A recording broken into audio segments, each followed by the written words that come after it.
Secretary, Petroleum Kenya. And we'll also have Ms. Proskovia Nabanja, CEO, Uganda National Oil Limited, Uganda, also sign. Mr. Mohamed Liban, PS, Principal Secretary, Petroleum Kenya. And we'll also have Ms. Proskovia Nabanja, CEO, Uganda National Oil Limited, also sign.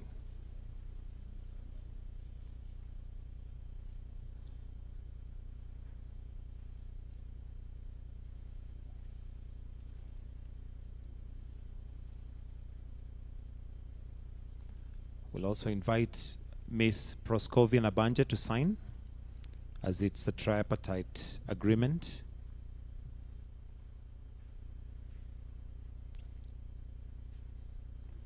We'll also invite Ms. Proskovia Nabanja to sign, as it's a tripartite agreement.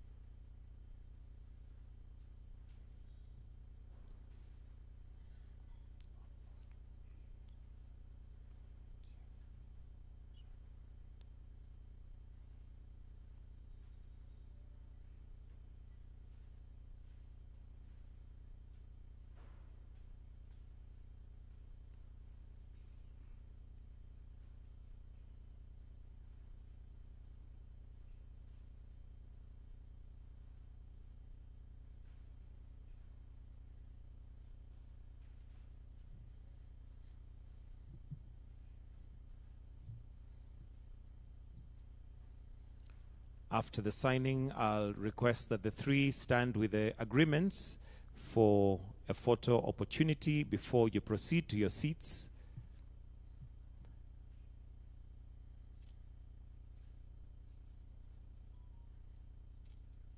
We can clap for them, or for us. And after that, I'll request that you kindly take your seats.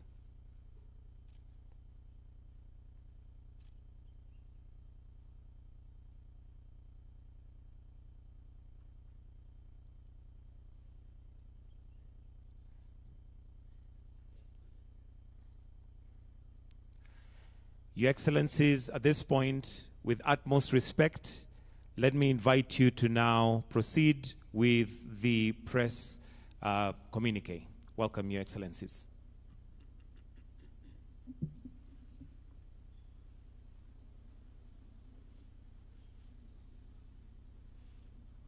At my invitation, His Excellency President Yoweri Kaguta Museveni honored us by undertaking a state visit to Kenya.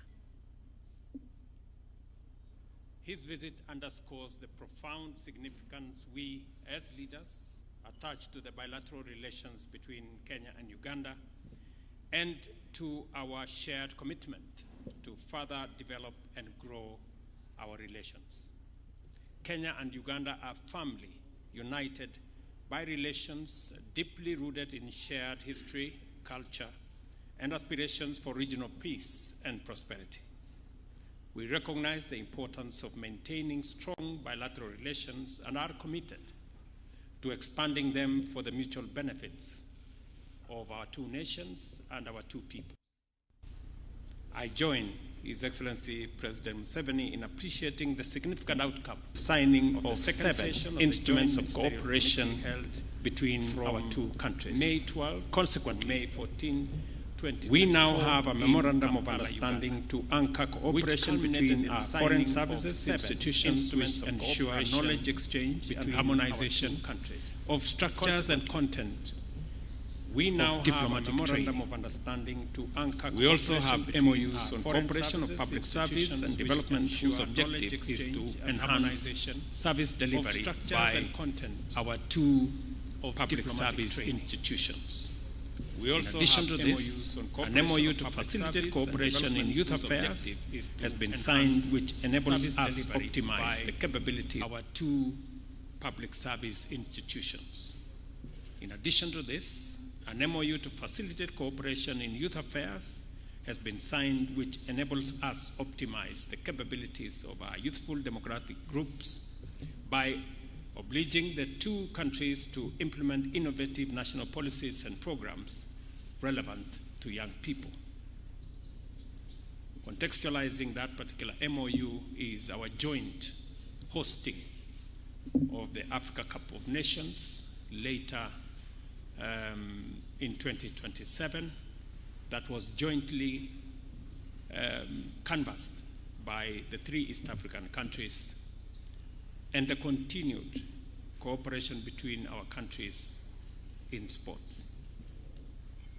Further, the JMC witnessed the signing of an MOU on cooperation in sports, demonstrating the seriousness we both attach to sports promotion and development in the mobilization of investment that unlocks the potential of the sports sector. This instrument is even more timely as we lay the groundwork for jointly hosting the 2027 edition of the Africa Cup of Nations tournament. Additionally, we have an instrument to guide our strategic cooperation in education, training, and science, as well as MOU in small and medium-sized enterprises and gender equality and women's empowerment. Finally, as we have witnessed, the tripartite agreement on the importation and transit of refined petroleum products through Kenya to Uganda, whose signing we've just witnessed, enables Uganda National Oil Company Limited to import refined product commodities directly from producers in different jurisdictions, thus bringing to an end the challenges faced by the sector in Uganda. We will continuously provide support to make sure that this new agreement is implemented, is functioning, and is mutually beneficial. It is in our place as Kenya to support Uganda to achieve its aspirations when Kenya is called upon. We are confident that these instruments will consolidate our strong relations and anchor it on a transformative trajectory. As leaders, we are committed to implementing all our obligations in order to reap their full benefits. Let me also confirm that we have agreed in the joint communique that's going to be issued later on making sure that trade between our two countries is unimpeded either by tariff or non-tariff barriers or levies that are arbitrarily levied. We've agreed that the common principle will be the full implementation of the EAC customs and other infrastructure that support trade between East African countries. And therefore,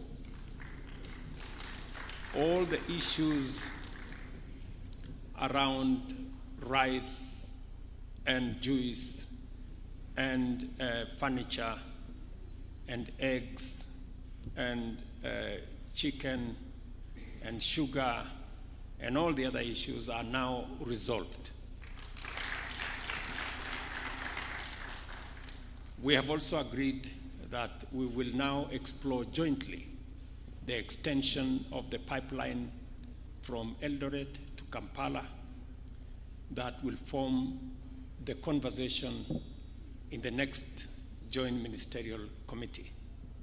We have also agreed to synergize matters on environment to see how we can build our restoration of degraded wetlands and fragile ecosystems, including our water towers that is currently being undertaken in Kenya, including the planting of 15 billion trees, to see how that can be synergized with what is going, the environmental program that is going on in Uganda, understanding and realizing that climate change has no boundaries. We have also agreed jointly on matters of peace, security, and stability in our region, and we hold common position on what should happen in Eastern DRC in South Sudan, in the Sudan, in Somalia, and in our region in general.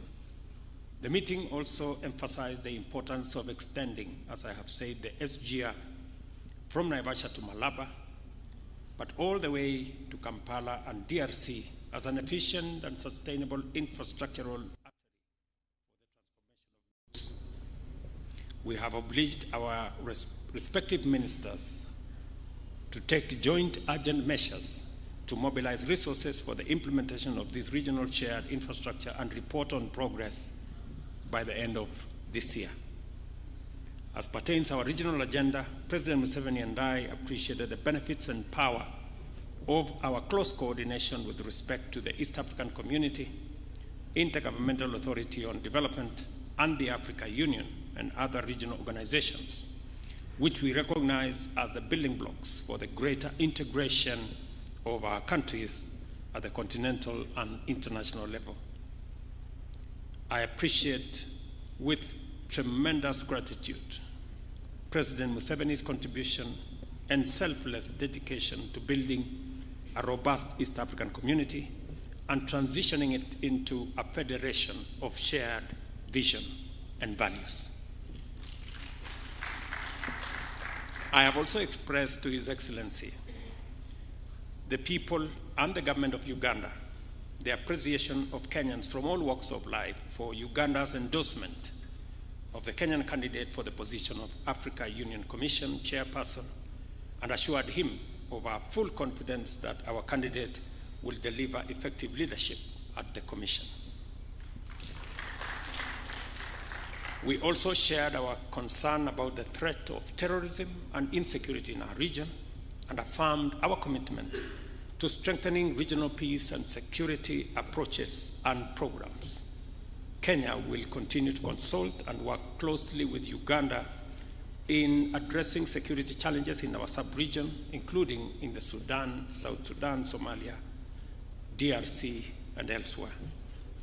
During my meeting with President Museveni, we expressed concern on the drawdown of ATMIS in Somalia, and we urged that the timelines for the drawdown align with the security conditions on the ground in Somalia, not just the calendar that has been laid out.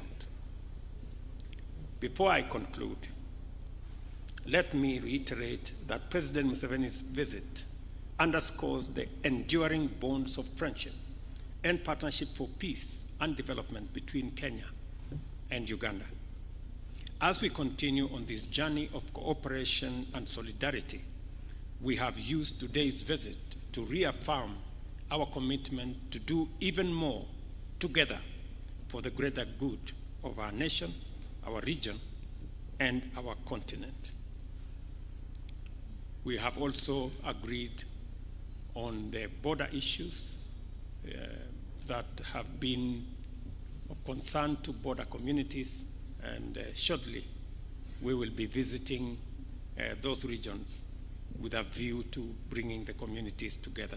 I take this opportunity to assure Your Excellency of my personal support and commitment of the Republic of Kenya to work with you and the government of Uganda in furthering our bilateral agenda and mutual interest of our people.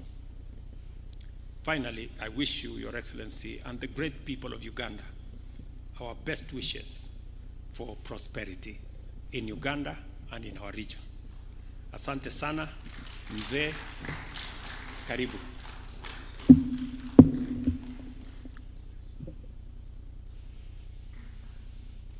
Unaweza kutuongeleza Kiswahili? Oh, very good. Your Excellency, President Ruto, and all the dignitaries who are here, as you heard, His Excellency summarized what we have agreed, the agreements, the protocols. I don't want to repeat those. The only issue is for me to point out that all that is guided by the historical missions which the Africans have finally crystallized. More than 60 years ago, when we got independence, we did not harmonize properly on the historical mission beyond liberation. There was talk that time of uhuru na umoja, but it was not deeply disassembled. What did uhuru na umoja mean? That's why, therefore, we have lost 6 decades. And as you can see in Africa, we have got so many problems. The collapse of state authority in so many countries. This is not accidental. This is really, this was inevitable and it was predictable. But now, I can see that people are beginning to,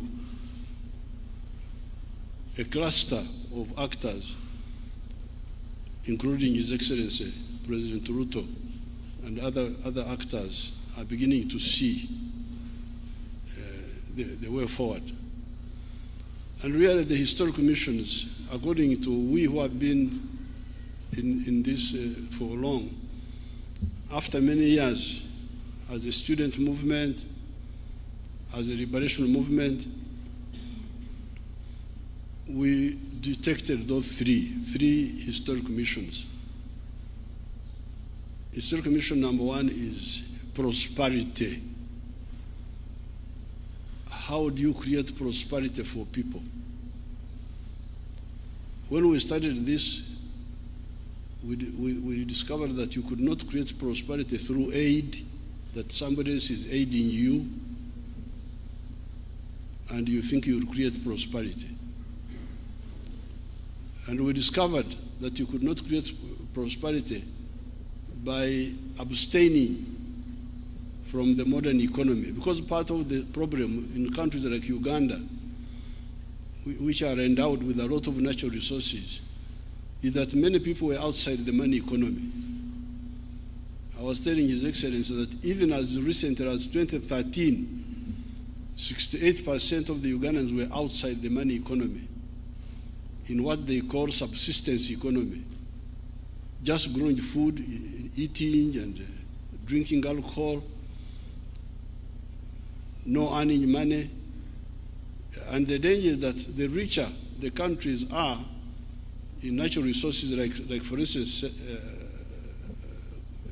Congo, DRC, the richer it is in natural resources, the bigger the danger that one is of people just staying in the forest, eating honey and monkeys and so on, and they are not bothered. So,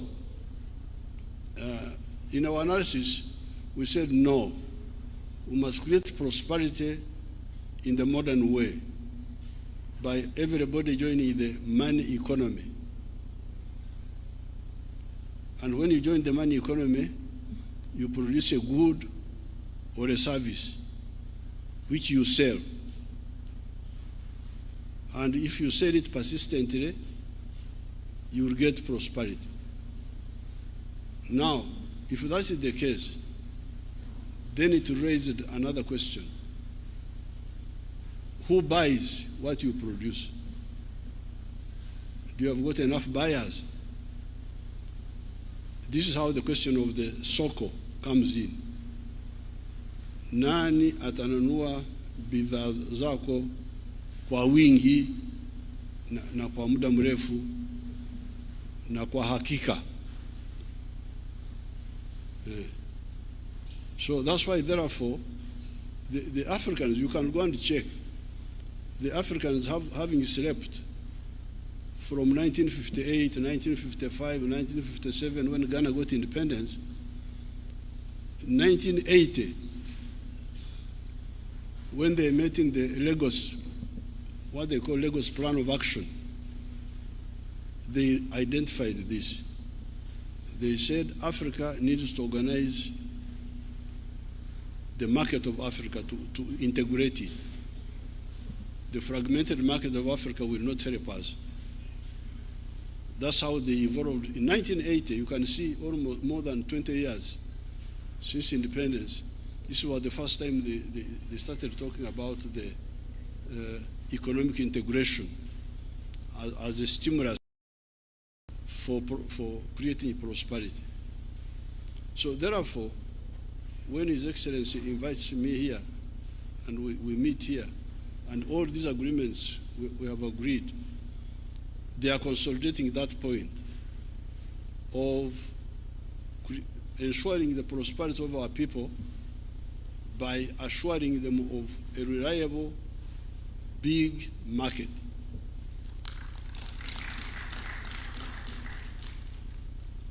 Now, these vikwazo are not good for the common market. Like somebody was telling me to stop the rice from Tanzania. Why? Because I have got some inefficient rice growers in Uganda. Therefore, the answer is nikatai mpunga mzuri tena wenye bei nafuu kutoka Tanzania kusudi nitetee hawa wavivu ambaye hawaweza kutupatia mpunga kwa gharama nzuri. So I said, no, I can't do that, because if I do that, I'll be committing 3 sins. Kwanza, I will stunt the Tanzanian rice grower. I will stunt, but in our language we call it kuzingamia, to make a child not grow properly.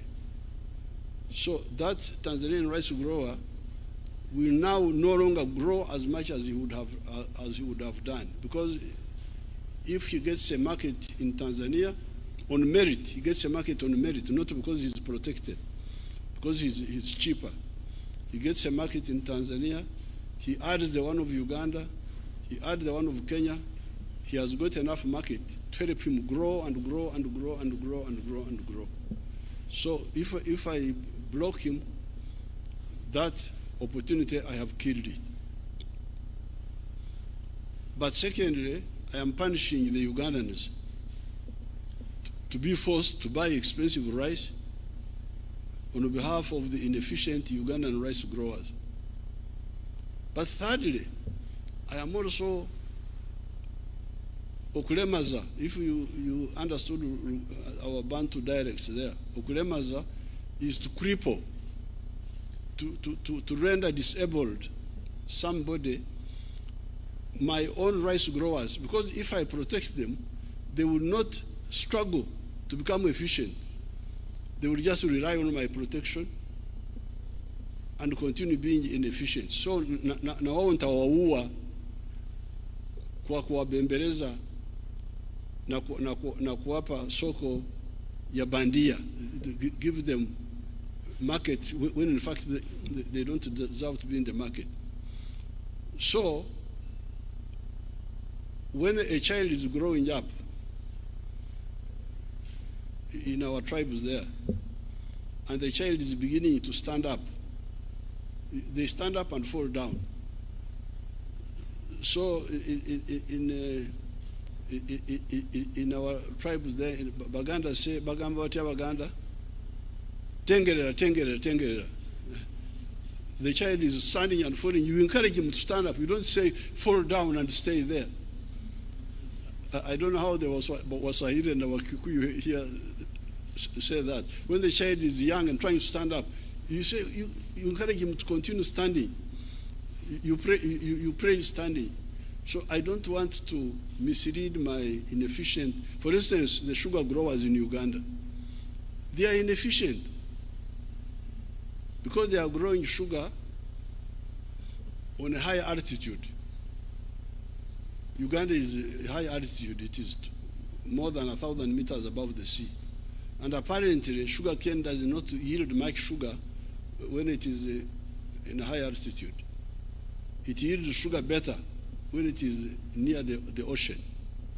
I hear they recover only 8% of the sugarcane, while these other ones can go up to 14, 15, I don't know what. Brazil, you can check. Yeah? So we should tell our sugar people to shift. There's another part of Uganda where they can produce sugar better, which can give a higher yield. So this is point number one, integration about prosperity. You can have a rich part of the world which is poor because it is badly organized. Latin America. Latin America, those countries of Latin America, they have got more natural resources than the United States of America. They have more forests, bigger rivers, the Amazon, more minerals. But why are they miserable? Because they are so badly organized that you can't succeed in business. You are in a small country, El Salvador, Nicaragua, Honduras, 3 million people, Haiti, I don't know what. They are rich in presidents, rich in ministers, rich in ambassadors, but poor in everything else. In the United States, North America, there are only 3 countries there: Canada, United States, and Mexico.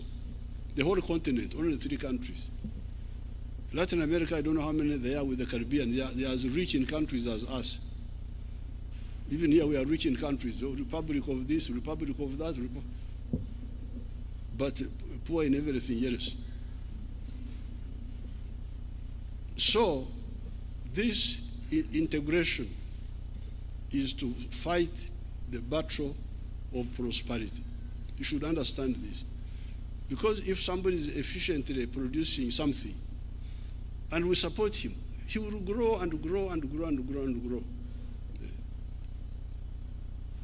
And another one from Uganda will also grow in something else. Another one from Tanzania. Through, they used to call it, I don't know whether they are still teaching it in the universities. It was called comparative advantages. It was being taught in the universities. I don't know whether they are still teaching it. That we specialize according to comparative advantages. But they just talk about it in the classroom and it ends there. So this is number one. And that's why we support COMESA, which was a building block to the African continental market. But now, you can have economic prosperity, but you remain weak. When Hitler overran Europe, some of those countries were developed. Belgium, Denmark, even France was developed, but it was overrun by Hitler. So, apart from prosperity, there is the issue of strategic security. How can Africa be strategically secure? How can we be strategically secure? Now we are here. Some people have gone to the moon. Here, we are here on Earth here. Some people are on the moon, they are looking at us. Like insects, like when you are looking at, there are these insects which eat sugar. You are just looking at them. They don't know that you are looking at them. Anytime you can spray them with the insecticide and they die, they don't even know. It's a good thing. It is also a good thing to be ignorant. Because when you are ignorant, you are not worried.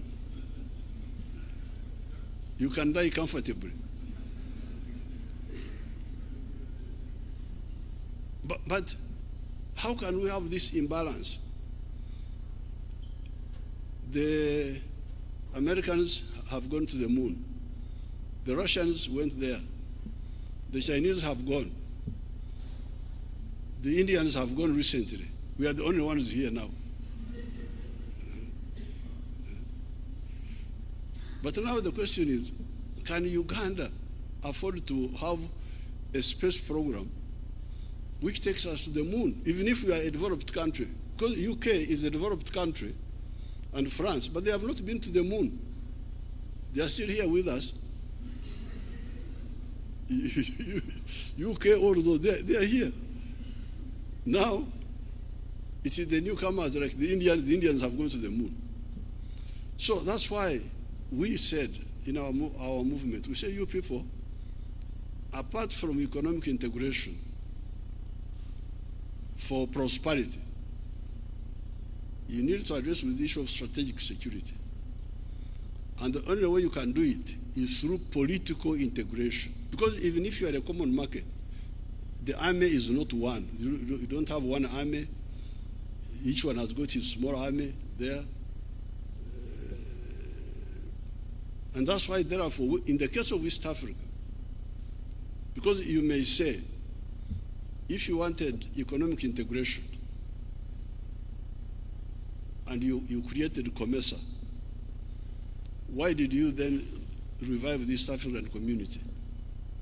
We revived the East African community because it has got an agenda which is further than mere economic integration. If you read Article 5 of our treaty, it says, ultimately, we shall create a political federation.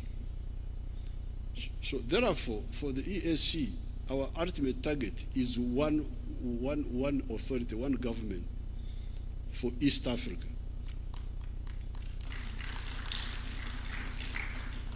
And the logic for it is that while you may handle economic prosperity with just mere economic integration, which is also not easy, because when you are different countries, you can see how long it takes. It would be, even for economic integration, it would be better if we were one country. But at least you can try. But with strategic security, you cannot handle it by merely being in an economic community. The only way you can do it is through political integration. Now, this is where so this is the second mission, political integration, historical mission, on top of the one of prosperity. Then, and in order to support the number two, there's the question of undugu. These people we want to create prosperity for. These people want to create strategic security for. Who are they? Ni wale watu wamoja. Waganda, Wasamia, wa Uganda na wa Kenya, Wateso, Waluya, unakwenda mbale wanawaita Bagisu, unakuja Cheptais wanawaita Wapukusu, then you go to the Sabine. Mzee Mo used to like to go to Sabine very much because he knew why he was going there. Because the Sabine, wanasema Takwenya, Suba Takwenya, they are the Karenjin of Uganda, the Karamojong, and the Turkanas who are stealing cows. It's part of the Undugu steal from one another, but they speak the same language. All these Africans, the Ruos, these Ruos of Kisumu, they come from South Sudan through northern Uganda. Jaramogi. If you go to Amuru district, you will find the Ramogi clan there, the one of His Excellency Raila Odinga. They are there. Then my group, when I go to Kisii, I find children there, they call Kwambuka. Kwambuka, what is Kwambuka here? Kwambuka is exactly what it means in my language. The other day I saw a boy who came with Her Excellency, the Chargé d'Affaires, from Giriama, imagine Giriama, near the ocean. The boy is called Karisa. I said, what is Karisa in your language? It means exactly what it means in my language. So, these people, we are begging, please, you people, work for your prosperity. Work for your strategic security by uniting economically and politically. They are the same people. So how can you fail to use this infrastructure created by God for you, free of charge, and you don't use it for the benefit of these people? And moreover, they even have one dialect which is not contested, because the other dialects, Giriyama, Kisi, Nandi, Runyankore, Uganda, those you may have some issue. But we have got a dialect which is not contested. This is Swahili. So we are not like the European Union who don't have a language. When they meet in Brussels, they can't talk. Somebody is talking German, another one is talking, then they, through earphones, by the time you have finished, you are almost deaf. But here, Swahili is not contested. It can be used in the whole of East Africa, the whole of Eastern Congo, the whole of northern Mozambique, the whole of northern Zambia. It is really a gold coin which we have in our hands. So therefore, I'm very happy to be here, to be welcomed by His Excellency President William Ruto, to exactly implement what we missed in 1963. Our leaders would have achieved it by that time, but some of them were diverted, and that's how we got all these hold-ups. If we had formed the East African Federation in 1963, many of the problems would have been avoided. There would have been no Idi Amin in Uganda. There would have been no problem of Rwanda, Burundi, this genocide, because East Africa would be a center of gravity. You can have smaller countries in the world, like they are there, small countries like Denmark, these other smaller ones, Belgium, they are there, but they have got a head boy who is guaranteeing them. This is the United States. When they are in danger, the head boy comes. Says, what's happening here? Now, who is the head boy in Africa here? We are all smaller people. That's what really we are trying to deal with. So I'm very happy about all these projects will now move us closer to the three historical missions: prosperity through wealth creation and market access, strategic security, and utilizing maximally the Undugu. So I have nothing to add about the details. It is as His Excellency told you. My only job is to put in the historical context why all this, and why now and not before. Before, opportunity was wasted. Now we should not waste this opportunity now. Nobody will be left behind. I always hear, nobody should be left behind when everybody is being left behind. This is the only way not to leave anybody behind. And to remove the irrationality. You look at Africa. Africa really is amazing. And Latin America. Because Africa is one house, one building. Now, the sitting room is another country. The bedroom is another country. The other one is another country. Now, to go from the bedroom to the outside, you must go through another country. You must go get a visa. You must get. What's this now? Uganda is part of Kenya and part of Tanzania and part of DRC, but we are in the bedroom there. You fellows here, you are in the sitting room. Now to go out, we must know. Please, can I go? Can I come to the sitting room? It is so irrational, so irrational. So I thank His Excellency for inviting me. Please don't allow me to talk, because if you give me audience, you do so at your own risk. I can talk for ages. Thank you very much.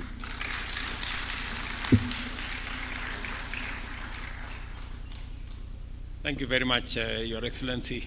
And as I said, we always are amazed and thrilled by your wealth of knowledge on many aspects. I agree with you. What we are trying to forge now, we missed it by a whisker, if I may say that, in 1963. If the East African community had not collapsed then, we would have a different region by now. But it is said it is never too late to do the right thing. Therefore, I think we are on time. I think it put it in context, since you had said that you are a backbencher Christian and I am at the front. It is the case. I'm reminded that the children of Israel took 40 years for a journey that would have taken them maybe a year or two.